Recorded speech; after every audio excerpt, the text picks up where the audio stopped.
Hello, नमस्कार. श्री स्वामी समर्थ सर्वांना. मी प्रिया कुठार ब्लॉगमध्ये तुम्हा सर्वांचं मनापासून स्वागत आहे. तुम्ही सगळे कसे आहात? अपेक्षा करते की मस्तच असाल. तर इथं पहा, आज होता गुरुवार, गुरुपुष्यामृत होता आज. तर माझी छोटीशी साधीशी सिंपल अशी आजची मी पूजा केलेली आहे. व्हिडिओ तुम्ही शेवटपर्यंत नक्की पहा. आणि संकल्पसहित पारायण कसं करायचं हे पण मी सांगितलेलं आहे एंडिंगला, तर तुम्ही व्हिडिओ शेवटपर्यंत नक्की पहा. तर माझी रोजची सुरुवात होते महादेवांना मी जे ठेवलेत ना गॅलरीमध्ये, तर त्यांना रोज मी त्यांना एक तांब्या पाणी होते तिथं. ते म्हणजे त्यांच्या पूजेपासूनच माझ्या दिवसाची सुरुवात होते. तर आणि गुरुपुष्यामृत म्हणल्यानंतर म्हणजे आपण जे सेवा करूत ना ते कमीच असते त्या दिवशी. म्हणजे खूप साऱ्या सेवा करायच्या असतात बरं का, परंतु मला जेवढं जमेल, मला म्हणजे जेवढं मला शक्य होईल तेवढं मी केले. कारण ज्या घरामध्ये लेकरं असतात ना, तर सतत येणं जाणं असतंच. कोणी काय ओरडलं, कोणी काय मारलं, कोणाचं भांडण. तर माझ्या बाबतीत त्रास आहे बरं का. तर खुशी शांत नाही आहे, म्हणजे दिसती ती शांत बरं का, परंतु ती इतकं म्हणजे ती हट्टी आहे ना, म्हणजे असं आहे समजूतदार, परंतु तिला सतत म्हणजे असं तिला नाही समजत की आणखीन लहान आहे ना सध्या, तर पूजा करायली शांत बसावं. तर तिचं तसं नसतं, टी व्ही लावणं हे करणं. तर त्याच्यामुळे मग ज्या सेवा मी केल्या ना, तर तिला काहीतरी कामाला लावूनच मी त्या सेवा केल्यात बरं का. तर आणि अधिक मासात म्हणजे हा 3 वर्षातून एकदा येत असतो हा अधिक मास, सर्वांनाच माहिती असणार आहे. तर ह्या महिन्यामध्ये खूप देवधर्म केले जातात, दर्शनाला वगैरे जातात लोक, किंवा घरामध्येच पूजा हवन वगैरे केले जातात, किंवा सत्यनारायणची पूजा तर आवर्जून केली जाते ह्या महिन्यामध्ये. एकदा का होईना सत्यनारायण पूजा ह्या महिन्यात करावी असं म्हणतात बरं का. तर असं मी लास्टच्या अधिक महिन्यामध्ये ना मी पुरुषोत्तमपुरी इथे मी दर्शनाला गेली होती. तर खूप छान दर्शन झालं होतं माझं. म्हणजे ट्रिप होती एक, म्हणजे ट्रॅव्हल निघाली होती महिलांचीच बरं का फक्त. तर मला कॉल आला फ्रेंडचा की येते का म्हणून, लगेच मी तयार झाल्याने खूप छान दर्शन झालं होतं. पुरुषोत्तमपुरीचं दर्शन पुरुषोत्तम मासामध्ये करावं असं म्हणतात. तर माझं त्यावेळेस दर्शन खूप छान झालं होतं. खूप लांब आहे पण ते तुळजापूरहून. तर असो, तर मी इथं माझी साधी सिंपल सुरुवात केलेली होती पूजेसाठी. लवकर उठले होते, गुरुवार होता, गुरुपुष्यामृत योग होता. आणि म्हणजे ह्या दिवशी खूप साऱ्या सेवा पण करायला सांगितल्या होत्या, परंतु माझं कसं आहे ना की हे सांगितले ते पण करा, ते सांगितले ते पण करा, ही पूजा सांगितली हे पण करा. तर आपल्याला जे झेपते ना, आपल्याला जेवढं शक्य आहे ना, म्हणजे मी माझ्या बाबतीत सांगते की म्हणजे मला जेवढं शक्य असेल, जेवढं मला झेपेल, मी जेवढी सेवा करू शकते ना, तर मी तेवढी करते बरं का. कारण उगाच हे पण सांगितले तर चला ते पण करूयात, हे सांगितले ना तर हां चला हे पण, मी असं नाही करत. ज्या म्हणजे माझी मेन सेवा तर मी स्वामी चरित्र सारामृताचीच मानते बरं का. कारण तो ग्रंथ असा आहे ना की त्याचं फळ भेटतं, संकल्पसहितच त्याचं पारायण करायचं असतं. बिना संकल्पाची सेवा रुजू होत नसते. तर संकल्प कसा करायचा हे पण मी पुढे सांगणारच आहे. व्हिडिओ शेवटपर्यंत तुम्ही नक्की पहा. थोडासा व्हिडिओ मोठा झाला आहे बरं का, कारण तर असं म्हटलं थोडंसं बोलायचं पण होतं, म्हणून थोडासा व्हिडिओ मोठा केला मी तुमच्यासाठीच. तर तुम्ही नक्की व्हिडिओ शेवटपर्यंत पहा बरं का प्लीज. तर इथं माझी छोटी मोठी सेवा चालू होती. म्हणजे हळदीचं लेपन वगैरे मी करत होते. महादेवांना पाणी घातलं की लगेच मी बाहेर तुळशीला पण पाणी घालते आणि इथं उंबरठा पूजन करते. तर आधी उंबरट्याला मी हळदीचं लेपन केलं. तर हळदीच्या लेपनमध्ये ना मी म्हणजे हळद घेते, गोमूत्र, आणि जे मी एकदा म्हणजे दत्तगुरू श्री दत्तधाम आहे ना घाणगापूर, तिथं गेले होते. तर तिथून मी ते बॉटलमध्ये तिथलं पाणी आणलं होतं मी ते. तर त्या बॉटलमधले पाणी आणलेलं ते पण थोडंसं मी टाकते ह्यात. तर आणि गंगाजलमध्ये संपलेला आहे सध्या. आणि कापूर असतं ना, तर कापूर थोडासा चुरा करायचा त्याचा हाताने, भीमसेनी कापूरचा, आणि ते त्याच्यामध्ये टाकायचं आणि एवढंच बस. आणखीन अगोदर थोडंसं एक सेंट असेल तर तुम्ही सेंट परफ्यूम असतं ना तर ते पण टाकायचं, खूप छान असा वास येतो येता जाता तिथून, तर मी ते पण टाकते. आणि अष्टगंध अगोदर टाकत होते परंतु आता टाकत नाही आहे, कारण अष्टगंध आणि हळद मिक्स झालं तर वेगळाच कलर त्या उंबरठ्याला दिसायचा. तर असं छान दिसत होता, पिवळाच दिसत होता, परंतु नको म्हटलं अष्टगंध, परत मी बंद केलं लावायचं. फक्त हळद घेते, गोमूत्र आणि हे आपलं गंगाजल असेल तर गंगाजल, किंवा आपलं कुठल्या नदीचं वगैरे आपण म्हणजे जी पवित्र नद्या असतात ना तिथलं पाणी आणलं असेल तर ते, आणि कापूर थोडंसं चुरगळ मी त्याच्यामध्ये टाकते.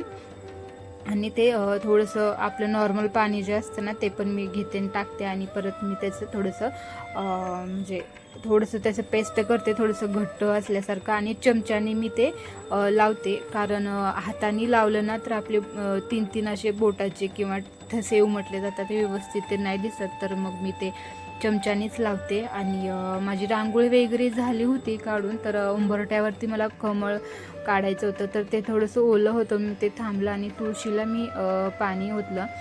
तर तुळशीला पण पाणी ओतताना एक मंत्र म्हणायचा असतो, आणि उंबरठ्याचा पण एक मंत्र असतो. मी ते म्हणजे स्त्री आपली लक्ष्मी आहे ना, तर मी तिचं ते मंत्र जाप करते, कमलात्मक मंत्र.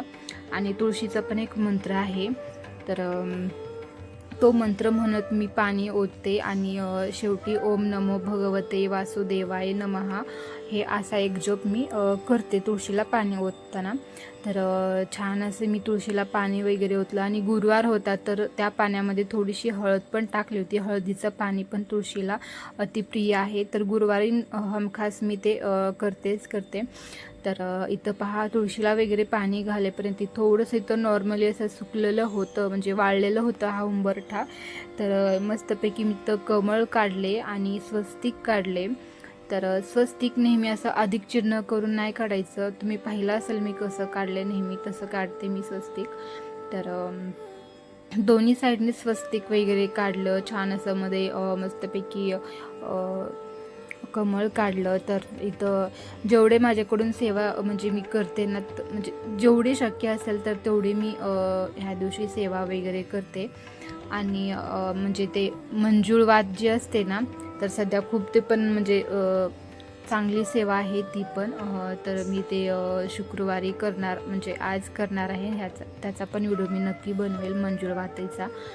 तर शुक्रवारी म्हणजे श्री विष्णू हरीचा दिवस असतो शुक्रवार आणि महालक्ष्मीचा, तर त्या दिवशी मी मंजुळवात करणार होती.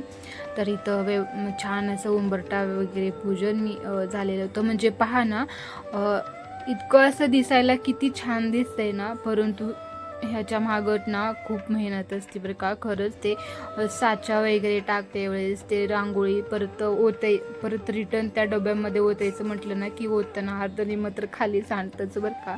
तर असं फायनल रिझल्ट मात्रच खूप चांगला दिसतो बरं का. छान असं उंबरठा पूजन वगैरे झालेलं होतं. आणि तुम्ही माझ्या अंगातला जो क्रॉप टॉप आणि पॅन्ट पाहताय ना, तर ते मी सोलापूरला गेल्यानंतर आणलेला होता. तर पहा, साधं सिंपल असं उंबरठा पूजन मी केलेलं होतं. आणि कमळ आणि दोन्हीकडं हत्ती काढते आणि गोपद्म काढते. आवर्जून ही अशी रांगोळी काढायचीच असते, कमळ आणि हत्ती दोन्ही साईडने आणि गोपद्म. आणि इथं पण मी तुळशीच्या समोरली अशी साधी सिंपल अशी रांगोळी काढली होती. खाली मी पिवळी रांगोळी टाकली होती, कारण गुरुवार होता, गुरुपुष्यामृत होता आणि पिवळा हा रंग आपल्या महाराजांना किती आवडतो माहिती आहे. तर हे जे पाहताय ना तुम्ही फरशीवर, तर ते मी हातानेच काढलेलं आहे बरं का. तर हे छान असं लक्ष्मी पद्म आहे ते, आणि ते विष्णूचं जे यंत्र ते आहेत ना, तर ते मी हातानेच काढलेलं होतं. छान इथं तुळशीची पूजा वगैरे करून झालेली होती. आणि हा पहा ना, मोगरा किती गुच्छदार आहे ना मोगरा, इतका छान वास येतो ना हा. म्हणजे ननंद आहेत ना, तुम्हाला मागे व्हिडिओमध्ये एकदा दाखवले, तर त्यांच्या तिथूनच मी हा वेल आणली होती. 1 वर्ष झालं असणार आहे ह्या गोष्टीला.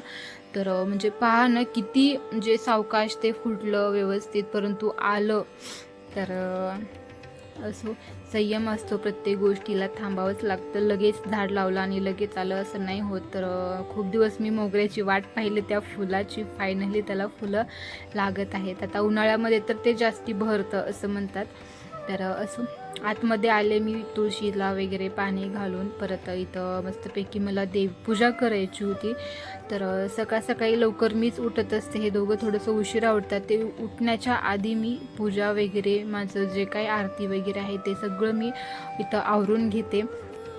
परत म्हणजे जर पूजेला बसले तर ह्या दोघांचं मध्येच असतं. मग मम्मा हे दे, प्रिया हे दे, नसे का. तर असं म्हटलं ते उठायच्या आधीच माझी इथं पटमनी पूजा वगैरे मी करून घेत होते. तर हे जे जार बघताय ना तुम्ही, तर ते छोटंसं जार ह्यांना ना म्हणजे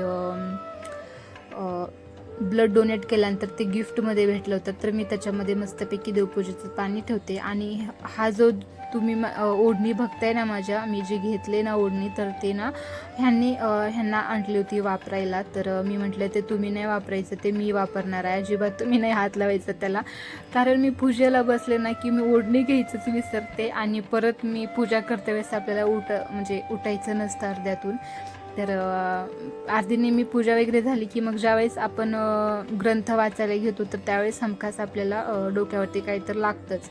तर मग ह्यांना आवाज द्यायचा किंवा खुशीला, मग ते त्यांचं काम सोडून मग आपल्याला ते ओढणी आणून देणार. तर असं म्हटलं मला हे चांगलं भेटलं ना, ह्याच्यावर ओम होतं, श्रीराम लिहिलेलं होतं.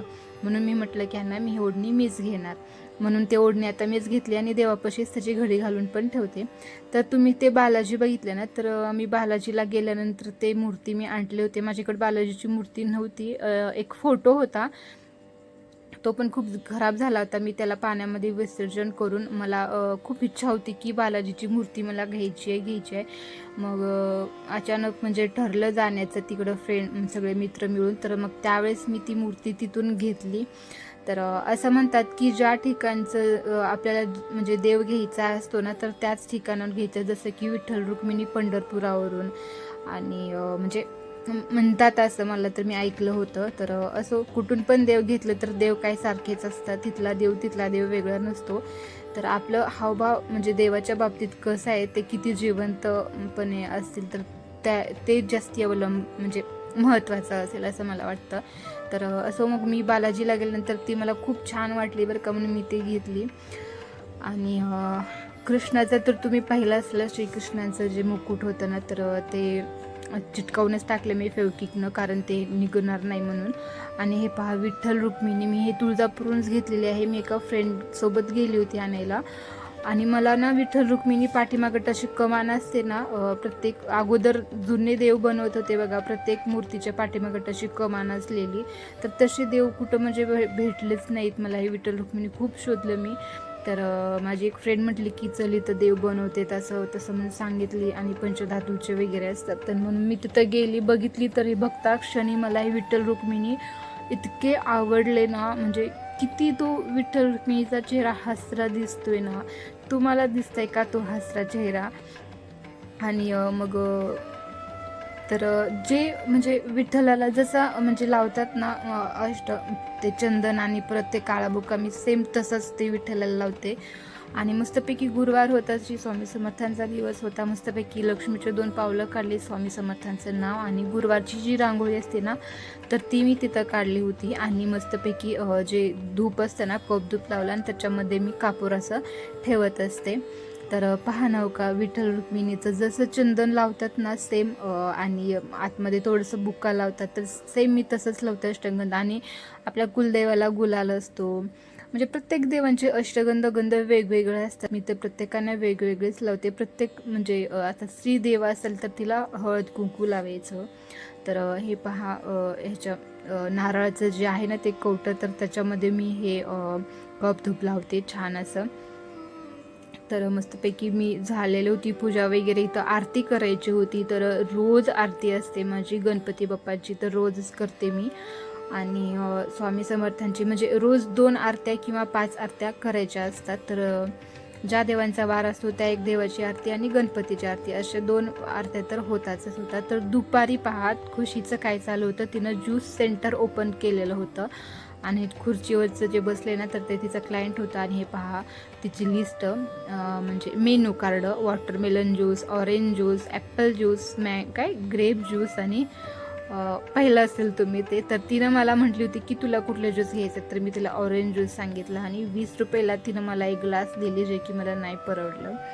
तर असो, तिचं खेळणं वगैरे झाल्यानंतर दुपारून ती थोडंसं फ्रेश होऊन तिच्या फ्रेंडकडे गेली होती खेळायला. तर इथं 6 वाजले होते, तर बरोबर मी 6 वाजता इथं बसले होते म्हणजे ग्रंथ पारायण वाचायला. तर संकल्प मी घेत होते. तर ओम केशवाय नमा, ओम माधवाय नमा, ओम नारायणाय नमा म्हणून 3 वेळेस ते पाणी ग्रहण करायचं आणि दुसऱ्या वेळेस थोडंसं पाणी घेऊन हळद कुंकू टाकून, अक्षदा टाकून, फूल टाकून आपलं गोत्र आणि आपलं नाव, आपल्याला जी इच्छा बोलायची ती इच्छा बोलायची आणि आज वार वगैरे, दिनांक, वेळ म्हणजे सांगायचं, बोलायचं, आपली इच्छा प्रकट करायची. आणि मी स्वामी समर्थांची भक्त आहे तुमची महाराज, असं वगैरे बोलून थोडंसं आपला संकल्प काय आहे तो बोलायचा आणि निर्विघ्नपणे माझी ही सेवा तू करून घे, तर असं बोलायचं. आणि मी पण तसंच म्हणजे बोलते. आणि शेवटी हे पाणी तळहातावरचं थोडंसं पाणी असं त्या प्लेटामध्ये ओतून द्यायचं आणि पाया पडायचं आणि ते पाणी एखाद्या झाडाला टाकायचं, कुठं इथं तिथं ओतायचं नाही. तर कुठलीही सेवा करताना ना आधी स्वामी स्तवन वाचायचा आणि एक जप मंत्र म्हणजे श्री स्वामी समर्थाचा एक माळ जप करायचा असतो. तर मी पण तसंच करते. आणि हे पुस्तक ना ग्रंथ ना म्हणजे असं पेज ओपन करण्याच्या आधी त्याच्या पायात जरूर पडायचं एक वेळेस. तर असं मी पण तसंच करते. आणि अशी छान अशी एकदम साधी सिंपल. आता तुम्ही जर माझा व्हिडिओ इथंपर्यंत पाहत असाल तर तुमचे मनापासून खूप खूप धन्यवाद बरं का. तर स्वामी स्तवन वाचल्यानंतर मी एक जपमाळ घेतला आणि श्री स्वामी चरित्र सारामृत मी पूर्ण ग्रंथ वाचला आणि 11 माळी जप केला. तर चला आता भेटूया अशाच एका नवीन व्हिडिओमध्ये. तोपर्यंत श्री स्वामी समर्थ सर्वांना. Take care, bye. आणि तुम्ही तुमची काळजी घ्या. तर चला आता भेटूया अशाच एका नवीन व्हिडिओमध्ये. तोपर्यंत बाय.